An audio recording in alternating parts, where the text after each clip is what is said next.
KPK kini tengah mengusut dugaan korupsi kuota haji tahun 2024. Mantan Menteri Agama Yakut Khalil Qomas 2 kali diperiksa sebagai saksi. Yakut mengaku mendapat sekitar 18 pertanyaan dari penyidik. Saat ditanya soal dugaan fee dari pembagian kuota haji, Yakut meminta hal itu ditanyakan ke penyidik KPK. Memperdalam keterangan yang saya sampaikan di pemeriksaan sebelumnya, di penyelidikan. Jadi ada pendalaman. Ada berapa pertanyaan yang didalami? Insya Allah kalau saya nggak salah ada 18. Ya, ya materi sampaikan tanya. Ya tentu terkait dengan persoalan yang sedang Gus, soal aliran dugaan fee terkait pembagian kuota itu gimana, Gus? tanyakan ke penyidik. Dirjen Penyelenggaraan Haji dan Umroh Kementerian Agama Hilman Latif juga diperiksa KPK sebagai saksi.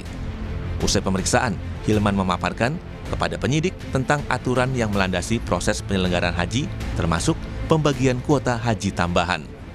Pendalaman regulasi yang ada dalam proses haji. Terus ditanya itu untuk soal penentuan kuota itu atas ide siapa gitu? Kita pendalaman regulasi. Bahkan salah satu pendakwah yang juga pemilik Uhud Tour, Khalid Basalamah, juga dipanggil penyidik sebagai saksi atas dugaan korupsi kuota haji 2024 di Kementerian Agama. Sementara Deputi Penindakan dan Eksekusi KPK, Asep Guntur Rahayu bilang, ada dugaan aliran dana praktik jual beli kuota haji mengalir hingga pejabat level tertinggi. Ini mengalir uangnya sampai ke pucuk.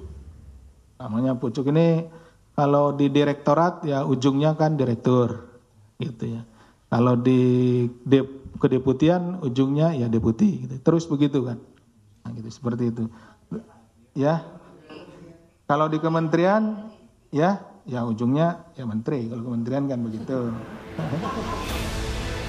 Menanggapi dugaan korupsi kuota haji ini, juru bicara Yakut Khalil Qomas, Ana Hasbi, dilansir dari Kompas ID bilang, kalau begitu kami berharap informasi yang disampaikan ke publik agar utuh dan seterang cahaya, demi menghindari prasangka serta menjunjung tinggi asas praduga tak bersalah.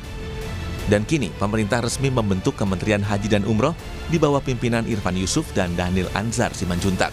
Menteri Haji dan Umroh Gus Irfan menyampaikan, Presiden meminta agar kementerian baru ini memberikan pelayanan terbaik untuk haji termasuk biaya turun.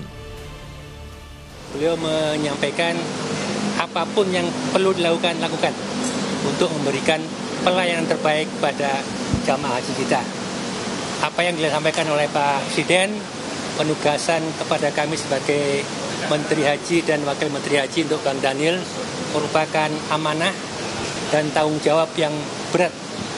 Saya katakan berat karena 10 bulan terakhir saya tahu persis bagaimana medan haji baik di Indonesia maupun di Saudi. Munculnya kasus dugaan korupsi kuota haji menjadi pekerjaan berat bagi Kementerian Haji dan Umroh yang baru ini untuk diantisipasi agar tidak terjadi kasus yang sama di kemudian hari. Apalagi semua ini menyangkut ibadah bagi umat muslim di Indonesia. Tim Liputan Kompas TV.